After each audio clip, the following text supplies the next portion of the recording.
We support the U.S., the U.S., the U.S., and that's the way we like it. We like it. We like it. We got football today. Let's talk about it.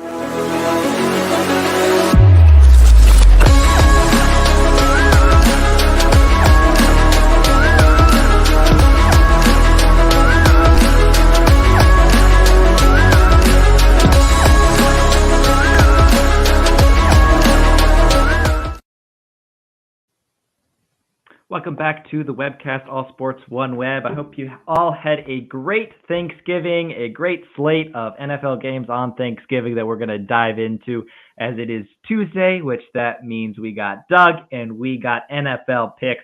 But there's only one place to start today, Doug, and that is with the U.S. beating Iran today to advance to the knockout stage of the World Cup in Qatar. How are you feeling after watching that one? I know you had to work, got to watch it a little bit delayed, but you got it in. How you feeling? What a game. What a great game. I mean, it was a great game back and forth for both teams. You know, in the first half, we were just controlling possession, really showing that we were the dominant team, scored the goal, Pulisic came off. Game started to change around the 60th minute where Iran was saying, okay, we really need to score. And, you know, they controlled the ball, really turned the game on its head, and it was fantastic. But the U.S., man, they played one heck of a game. Yeah, absolute energy, passion, Musa, Tyler Adams, Robinson, they were everywhere for me today. Absolutely fantastic. That means the U.S. are moving on to the round of 16, where they will take on the Netherlands on Saturday. We have been giving you all of the U.S. hype here at the WebCast, so stick with us as we go and preview that game later on this week. Saturday is the day, round of 16. Single elimination, you win or you are out. That is it. Goes to penalties if needed. And we will get into that fourth time in the modern era that the U.S. have advanced to the knockout stage in the World Cup. And with such a young squad, it's just going to be that much more important to get the experience under our belt and move on for 2026, which we are hosting. So all eyes will turn to that. But awesome for the U.S., awesome for the young team. But it is Tuesday, Doug, so that means NFL picks. We do all of our picks here through ESPN.com, so go ahead and get your account going. What is our record right now? Where are we sitting? We are sitting almost cracking the top 150,000 as we broke the 100-win mark last week. 101 in 63 on the season. Not too bad. We got almost a full slate of games as the last couple teams go on their bye week. Buffalo, having played on Thursday, play again on Thursday as they take on the Patriots. Buffalo playing back-to-back games in Detroit. One is the home team, one is the away team. Now they get to play in New England, so another road game, I guess. Who do you got in this one? I think that, New England really just have no chance against the Bills. The Bills are so good. Really unfortunate news about Von Miller. I believe he tore his ACL, so he will be out the rest of the season. That is tragic for him and getting towards the end of his career. That's just terrible news, and it's really terrible news for the Bills. So that's a big hit for their defense, but I don't think it really changes much in this game. Maybe in a bigger game like against the Chiefs or against the 49ers or something where, maybe later in the playoffs, maybe it'll make a difference when they need that late game sack, and he's always good for that. But right now in this game, doesn't matter. Yeah, that's what's so devastating. We saw him go to the Rams, make such a big impact there in their, quest and getting that Super Bowl last year. Moving to the Bills, we thought, he's just going to do it again. But this time with the Bills, he's been probably their player of the season, being as consistent as he has been this season. Obviously, Josh Allen has played really well at times, but Von Miller has always been that constant through that team. It is a tough loss to take, especially, like you said, not really for the regular season, as Buffalo is going to make the playoffs, but in those, last 2 minutes against Kansas City, Von Miller would be there. The last 2 minutes against the Ravens, Von Miller would be there. So It's a tough loss, but I agree with you. I think this game's actually going to be a lot closer than this 92% picking the Bills. I think it'll be a lot closer. It's the first time that they are playing each other this year, New England and Buffalo, but I do like a Buffalo win on Thursday night there in New England. Pittsburgh and Atlanta. Pittsburgh got TJ Watt back, winning last night against the Colts. They got, traded Claypool, but they have Pickett and Pickens just lighting it up. Snell played really well as well out of the backfield yesterday for the Steelers as they got the win on Monday Night Football. Atlanta, again, this team that I don't think we have figured out yet. No, who do you got in Atlanta? I can't figure them out. And honestly, I think Pittsburgh just keep rolling. I think they go to Atlanta and they win this game because, they seem to be playing better. Pickett's getting some more games under his belt. They're starting to figure it out, maybe ish. So yeah, I like the Steelers. Is going to give you a chance. Exactly. Yeah. I like the Steelers because of their defense. I think the Falcons don't have that great of an offense already. So I look to see, the Steelers really make an impact on defense and probably get a score on defense or at least a few turnovers and, give their offense good field position. And, their offense is not the greatest. So good field position, it means everything to them. So even if it's not a great drive, they still get in a field goal. I think that's huge. And I think the Steelers will win for that reason. Yeah, I mean, that's exactly it. Pickett didn't turn over the ball last night. They were just kind of sticking with it throughout the game. Even when they got behind, they were just sticking with the game plan, letting that defense create short field and then capitalizing when they can. Snell played absolutely fantastic. That is their MO. With TJ Watt back in the lineup, it fits them really well. So I agree. I like Pittsburgh in Atlanta to get the win. Green Bay, we know Justin Fields with the separated shoulder. We'll see where he's at by game time here, missing out last week against the Jets as the Bears fell again in a loss. But really with Justin Fields doing all that he's been doing over the last couple of weeks, only one win to show for it. Will they have enough with the Green Bay, who may also be without their quarterback, but Jordan Love came in and didn't really skip a beat, kind of actually maybe showing the promise that we have been waiting 5 years for. Yeah. And with the identity of the Packers really shaping as really that two horseback that we've been clamoring for every single week to just run the football and then pass when needed.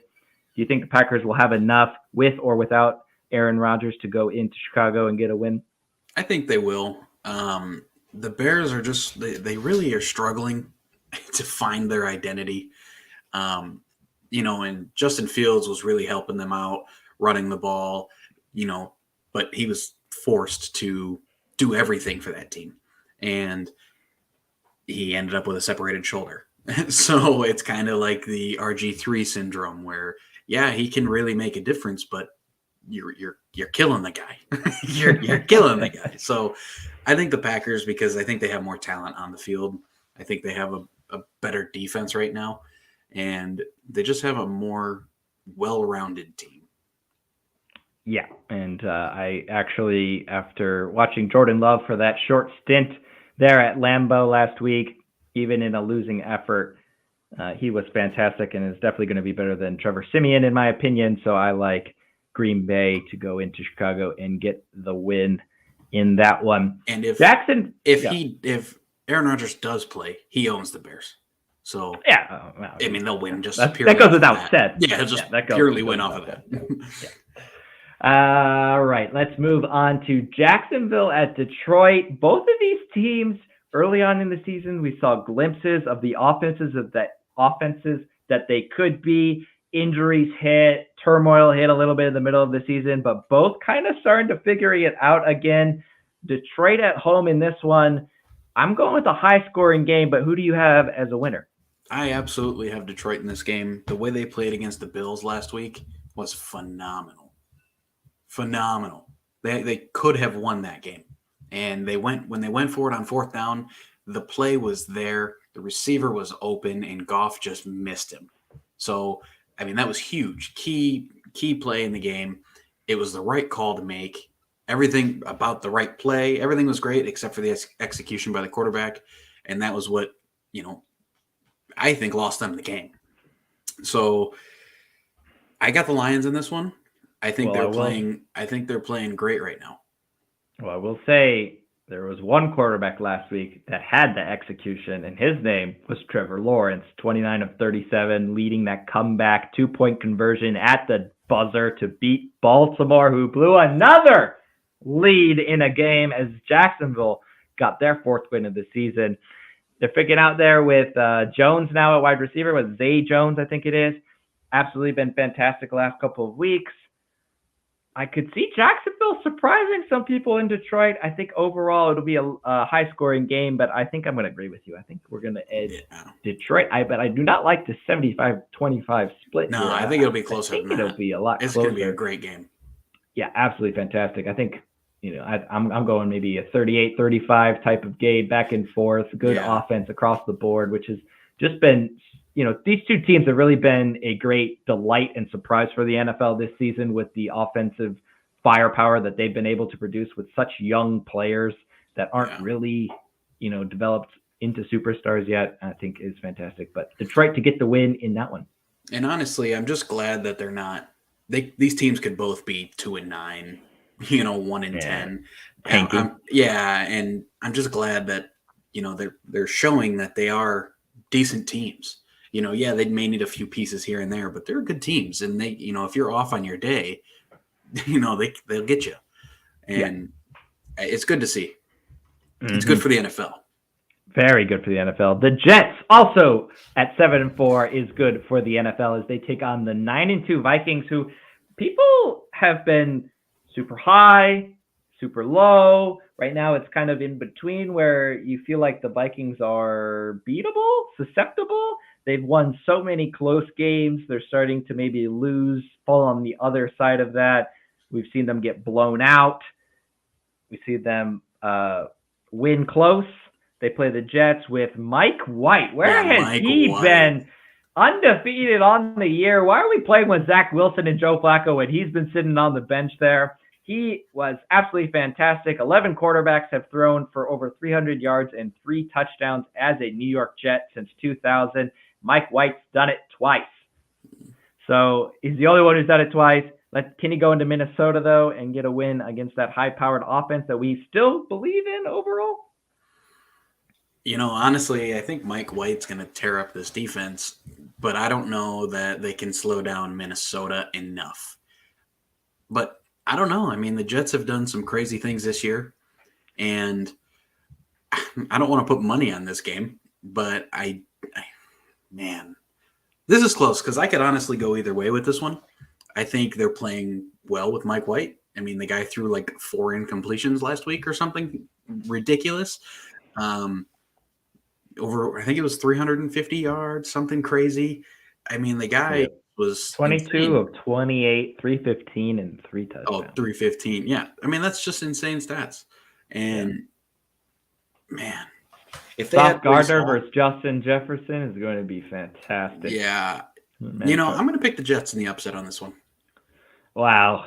Yeah, see, that's why, because, shutting down Justin Jefferson is a huge part of being able to beat the Minnesota Vikings. You can keep him quiet. You can do a lot of good things against the Vikings. He's just so explosive. But with the weapons that they have, I think they just have too much for the Jets. The Jets played well last week. That was against a Justin Fields-less Chicago Bears team that still always loses and still always allows over 30 points. I think Minnesota defensively is going to be a little bit better than that, and offensively is way better than that. And therefore, I actually like the Vikings in this one. But I can see a close game again for Minnesota, but I think they just will have too much at the end. You flip in with me? I can get on. I was already kind of like 51%, 49. Yeah, so I'm good with that. I mean, I think that's the sensible play because of all the things you mentioned. I like to see Sauce Gardner shut down Justin Jefferson in this game. It's gonna be a to under 5 catches, under 50 yards. I think he's going to be a serious problem for the Vikings, but I can see them figuring it out. Maybe they can start getting the running game going. They just have honestly, TJ Hawkinson is just he's a matchup nightmare. So And you still got Adam Thielen, who no one, a couple years ago we were talking almost as MVP. Yeah, he was going to be Cooper Kupp before Cooper Kupp was Cooper Kupp. It was Adam Yeah, Thielen. exactly. Was that? Well, I mean, they got rid of Stephon Diggs and kept Adam Thielen, and that was a huge deal. Yeah, and many would have said that is the right move at the time as well. So, right. As we talk more surprising teams in the NFL, 7-5 Washington sit bottom of their division as they travel to New Jersey to take on the New York Giants in this division matchup. Washington on a run of form. They get Chase Young back as well. Can they take down Daniel Dimes and the Giants there in the Meadowlands? If they win this game, do they go to the second in the division? Yeah. No, they'll be third. Oh, that's right, Eagles. Yeah, Eagles and Eagles and third and fourth in the division, and they're both 7-5, and we're 7-5 and 7-4. Yeah. And what's crazy about that is, I think just last year, if you were over 500 in this division, you made the playoffs. Most years, yeah. Yeah, and now if you are near 500, you're bottom of the division. It's insane. That's incredible. Yeah, they've won 6 out of 7. 6 out of the last 7 they've won. They sit at 7-5, bottom of the division. Will they have enough though to beat the Giants? I think the Giants are going to be upset about the loss to Dallas. And I think supposedly Odell Beckham's driver posted on his Instagram hinting that he's going to go to the Giants or something. I saw. Did he get arrested or kicked off a plane? I don't know. So if he were to go to the Giants, I think that'd be a big boost for them, just morally, and for morale and all that. But honestly, I got Washington in this game. I think with Chase Young coming back, they may not have the superstars, but everybody on that team believes they can win, and they've shown it for 6 weeks in a row. It seems like that they're just unbeatable, and I like them to keep that streak going. Yeah, you talk about morale boost. Chase Young coming back is definitely going to be one of them, especially when the team is already on fine form. 6 out of the last 7, like you said. I can see Washington going in there, but another great game on the slate this weekend to look for these matchups, see how Chase Young is going to respond to coming back from injury, such a gruesome injury that he had with the ACL tear. So, but I can go with Washington going in there and getting another win on the season. But I do agree the Giants might have something to say about that. But a great game, definitely on tap for that one. This is another one where I'm right on the edge. I wouldn't really put money on this game. Yeah, that's for sure. A close one. And I think this game might follow suit. We saw the Eagles get pushed this week on Sunday Night Football, but eventually got the win there. They take on Tennessee, who fell to the Bengals. Derrick Henry still with a great performance there. He is still leading rusher in the NFL. Can he go into Philadelphia and lead Tennessee to a win, or will Jalen Hurts still be too much like he was this weekend and give Philadelphia the win? I mean, to your first question, I think you could put the 11 best defenders on the field and Derrick Henry will still run for 200 yards. As long as he has his Tennessee offensive line, I think he'll do whatever he wants to. I like Tennessee in this game, but I think Jalen Hurts just possesses too much talent, too much. I mean, he's the captain of their team. He's only been there for 2 or 3 years. Or, their starter for 2 or 3 years. He's already a captain. He's already the guy that everybody looks to. Man, I think Philadelphia is going to win this game, but I think that Derrick Henry and the Titans are going to have a serious problem with me saying that because I think he's going to go in and do some real damage to them. I just think, I think the Philadelphia Eagles will be able to pull it out. Yeah, we saw what Aaron Jones and A.J. Dillon were able to do against the Eagles last Sunday. They ran the ball really effectively, and with Tennessee being able to throw the ball down, check down to Derrick Henry a little bit more often. It was the first time last weekend that Derrick Henry had a reception and they lost. Maybe it's because he fumbled and it really just threw everything off there after or that maybe it's because you 70-yard said run something fumble. about it 2 weeks ago. Yeah, maybe that's probably what it was, because I said they never lose when they throw it to Derrick Henry. But so I think you're right. I think Derrick Henry could be primed to go off in this game, and that would be the recipe for Tennessee to get the win, hold the ball, keep the ball out of the Eagles' hands, and eat at that clock, especially with the Eagles who like to run the football. It's really going to condense this game and make it short and give Tennessee all of the chance in the world. But I think you're right. I think Philadelphia will just have too much. It's going to be, it could definitely be a Tennessee win purely on the fact that they're going to be able to just keep control of the ball. And if they score quick, it's going to be on a breakout run by Henry. So it's going to be a touchdown. Yeah. So, yeah, but I think that the Eagles are they're too solid as a team in general. Yeah. If they get them on 3rd and long, I don't see Tennessee really converting many 3rd and longs against this team. No. I just don't. No, they're too good at defending the pass. That is for sure. They caused havoc flying around.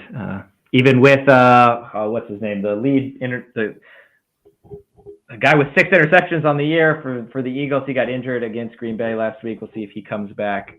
Obviously, a big part of that defense. But I mean, when you add guys like Ndamukong Suh halfway through the season, you're already doing good things. So they will be okay. The Ravens, another blown lead to a team that they should have beat, could have beat, and would have beat if otherwise.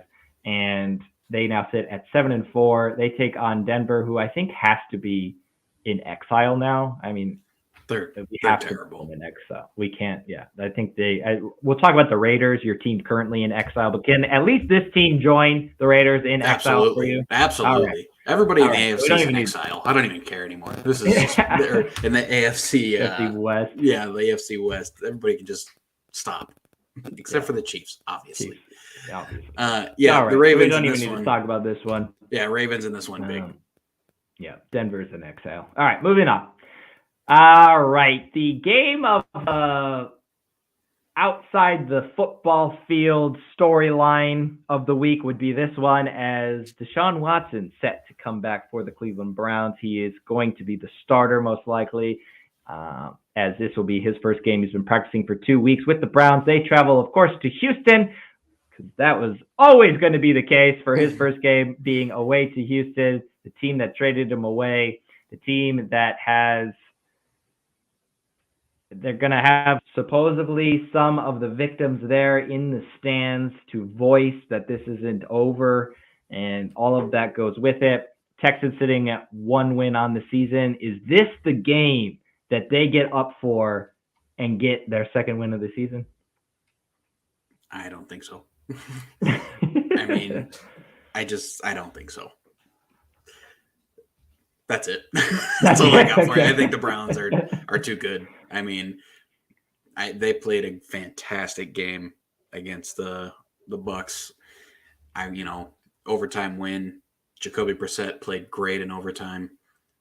Unfortunately, he probably will have to get benched. I don't know that it's necessarily deserved. I think he's played fairly well this season. But yeah, obviously, Deshaun Watson has way more upside. But we'll see. I mean, if they do bring these victims, it could be pretty hostile environment for him. And, his first game back, he's going to be knocking off the rust already. So yeah, it could be a rough game. But I look to see if he has issues, they're going to pull him, put in Jacoby Brissett, and just say, okay, we're going to get through this game, and then we can carry on. So that's what I look to see. But I think regardless of what happens at the quarterback position, I think the Browns can just hand it to Nick Chubb, and he will win them the game. Yeah, I think exactly as you said. I would bet that Deshaun Watson doesn't see halftime. I think he'll get pulled. I think Jacoby Brissett will go in if Jacoby Brissett isn't the starter, which I think he should be based on last week's performance and the fact that Deshaun Watson hasn't played in 2 years. I think they need to bring him into it slowly. I get it. Their season is practically over as it is, but they're not that far out of the playoff hunt to really give up hope, especially with the team like Houston up next. You can move to 5-7 and really see how the rest of the next couple of games shake out to give yourself a chance to get into that wild card spot. Jacoby Brissett gives you the best chance to do that because of the way he's been playing this season. So I can see the Browns getting a win. But if they stick with Deshaun Watson, I actually like Houston in this one.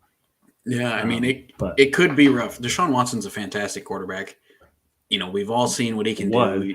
Right, exactly. But yeah, you hit the nail on the head. He hasn't played in 2 years or, a year and a half or whatever. So yeah, it's been a while, and it's not just easy to waltz back in and play in the NFL. It's hard enough to do already. So, but with the talent that he did show when he was playing, he was phenomenal. Yeah, he has Amari Cooper, so it's not like he's left empty-handed. He's got a fantastic wide receiver that he can throw the ball up to. He's got a great running game. And Njoku at tight end has been phenomenal. Exactly. So he's got the success, he's got the team built around him. This team could make a big run if he plays the way he did with Houston. They 100% could make a huge run. I definitely don't see it happening in this game. I think it's way too soon for him. He's only practiced for 2 weeks. It's not like he was playing with Houston. It's the exact same system and everything's the same. This is a whole new system. Yes, he could have been, reading the playbook and everything, but how involved has he been? Has he been able to ask those questions and get everything he needs answered, or has he been completely exiled from everything? I'm not sure. But yeah, I agree. I don't know that he makes halftime if he starts. Yeah, I would agree with that, especially he did not look great in preseason when he was allowed to play. But we will give it to Jacoby Brissett-led Browns, a victory there in Houston. Oh, man. Seattle just gave that game away to the exiled Las Vegas Raiders last week. The Rams just injury-riddled, cannot get it going. I do see them being able to put the pieces together and get a win against Seattle in this one. No, I think Seattle's going to be very upset that they let that game slip away, and they're going to take it out on the Rams because the Rams are sad right now. Yeah, and it's mainly injuries. It's just a lot of their players are hurt. There's really not much you can do about injuries. Their running backs, they're just non-existent. Cam Akers was supposed to be the next big thing, and he has been an absolute bust. Darrell Henderson is a good third down backup running back. He's just not a number one. Yeah, it's tough to see the Rams go from greatness, the best team in the league, to arguably one of the worst teams in the league as of right now. Yeah. And the worst defending Super Bowl champs in Super Bowl history, but you got to attribute most of that to injuries and losing some key pieces in the offseason, retirement and otherwise. So I like Seattle in this one as well. I think after their bye week, they were really looking to put it together. That crazy ending to the Raiders game gave them the loss in overtime. I think they bounce back and get the win. Miami, who has just been cruising, maybe two of the hottest teams in the NFL right now, Miami and San Francisco, with the pieces that San Francisco has added, including getting back players that were injured. Miami, same, getting their quarterback back in Tua. The last couple of games sit at 8-3. San Francisco at 7-4. It is up in the Bay. One of the furthest away games for the Dolphins this year. Will the time change be too much for them, or do you have the Dolphins going in and getting a win? This is going to be such a good game. Just this such a great game. Week. You got a high-powered offense versus a fantastic defense. And honestly, you could say that Miami has a pretty solid defense against a pretty high-powered offense for the 49ers. So, this could be either a 17-10 or it could be a 45-42. You just don't know. But I like San Francisco in this game. I think they're going to have too much on the defensive line for Tua to handle. I think they're going to not necessarily confuse him, but I think they're going to, he's not going to be able to get through his first read. He's not going to be able. He's going to have to go through his full progression, and I don't think he's going to have enough time. I think Nick Bosa is going to get to him over and over again. And honestly, on offense, I think that Christian McCaffrey and Deebo Samuel, the more they play together, and George Kittle, the more they all play on the field at the same time without injuries, and they keep meshing together, and they're figuring out ways to use them, creatively. I think it's just going to be worse and worse every week for the opposing team. Yeah, Kyle Shanahan gets to tinker away with those kinds of weapons. It's only problems for everybody else. Only let up 10 points in their last 2 games combined, San Francisco, since all their pieces have come back healthy on the defensive side of the ball. I agree with you exactly. I think Tua's not going to have enough time to be able to hit Jalen Waddle or Tyreek Hill down the field and get those chunk plays that they are accustomed to getting and getting points on the board quickly. They're going to have to put drives together, and I think that's going to be difficult for them to do, especially with the offensive firepower that San Francisco has. I like San Francisco at home in this one as well. I think a lot of field goals here for the Dolphins. I think they're going to be able to hit the short passes, those short plays. Like you said, I don't think they're going to be able to get the huge chunk plays that they get down the field. But I think it's going to be a lot of crosses over the middle, a lot of screens and stuff like that.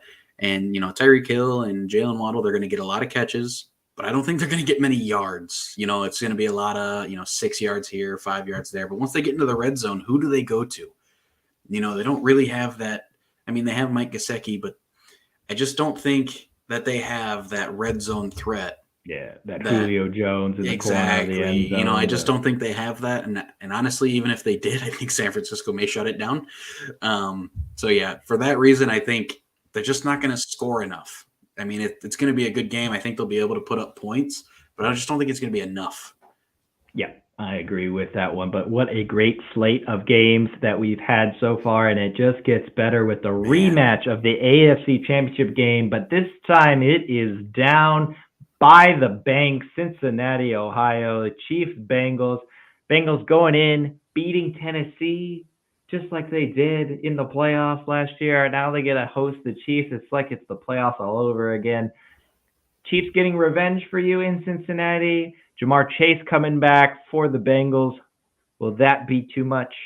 And the Bengals will hang on and get to 8-4 on the season? It'll be too much for our defense, yes, because our defense, our cornerbacks are rough. But I don't think the Bengals stand a chance against our offense. So I think it's going to be a high-scoring game. And in many shootouts, I don't think there's any team in the league that wants to get into a shootout with the Chiefs. So I think the Chiefs will pull this one out in a shootout.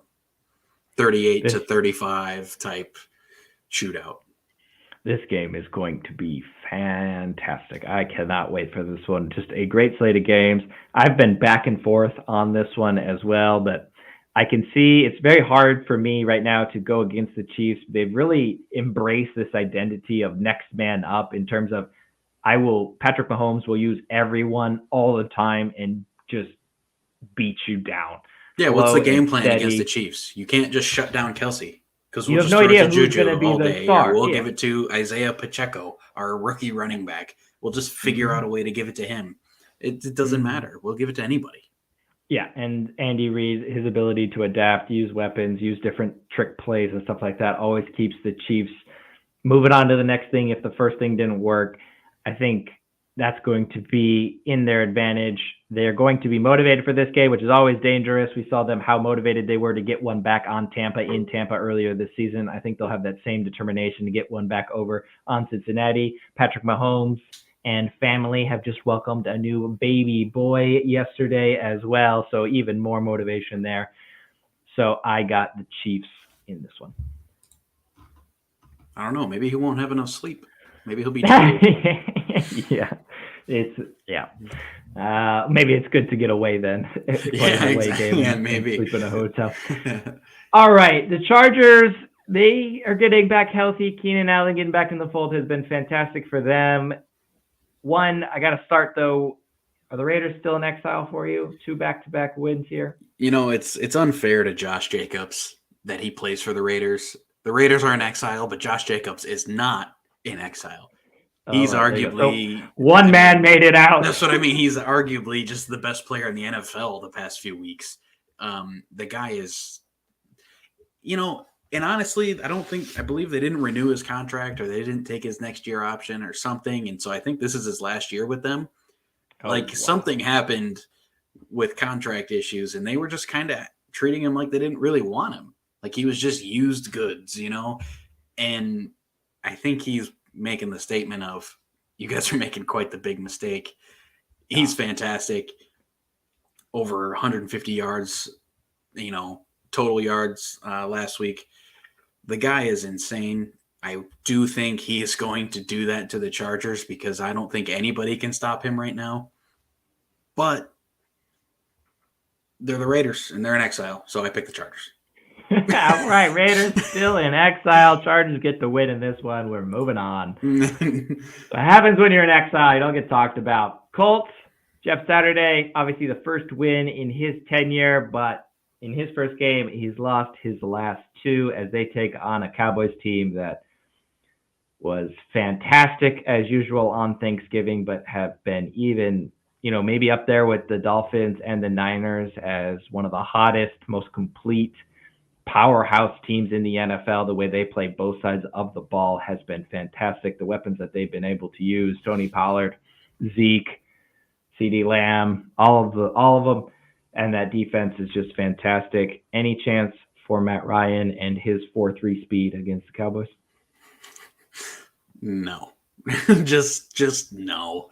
I mean, I love Jeff Saturday. Matchup. He's just my favorite ever, but he's not doing so hot, and granted, he doesn't have the greatest team ever, but there's no way that it doesn't matter what he does.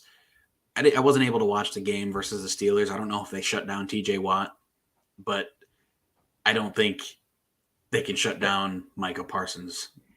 It's not happening. So I got the Cowboys probably pretty big in this one. Yeah, I think this one will be over by halftime, in my opinion. Sadly, they're in Dallas, 10 days of rest. Not a good recipe for the Colts coming off of a short week themselves. Saints, scoreless last time out against San Francisco. Now they got to travel all the way to Tampa Bay, who just lost to the Browns. They need to bounce back. Who do you got in this one? Tampa Bay has to figure it out soon. Like they have so many good players every week. They just got to figure it out. So I'm going to pick Tampa Bay. I think the Saints are pretty bad. They can't score. I mean, even if they didn't play San Francisco, I just don't think they can score. Tampa Bay's got a good defense. Yeah. They should have a good offense on paper. I pick Tampa Bay. At some point, they're going to hang 50 on somebody and then start rolling. And I think, unfortunately for the Saints, this may be the game. I got Tampa Bay big in this one. Yeah, Tom Brady, Monday Night Football at home after a loss. You would think that's a recipe for success for Tampa Bay. I think they just need to score 17 points and they'll win this football game. They might get 18 and really spoil us, but I got Tampa Bay either way you look at it Monday night to get the win. Those are all 15 of our picks. Enjoy the amazing slate of games this week in the NFL, unless you are in a Pick'em King of the Hill, in which case I wish you the best of luck because you've already picked Dallas or Baltimore. I think you're going to have a tough week in this one. And from all of us here at the WebCast, we will see you on Friday, I guess, when we preview the U.S. versus the Netherlands as the EPL is on hold. College football, we wrapped up last week. Tip to the cap to you there, Doug. Michigan over Ohio State on the weekend, but we will get into that in a couple weeks when the playoffs start to shake themselves out. But for all of us here at the WebCast, we will see you next time. Go Blue.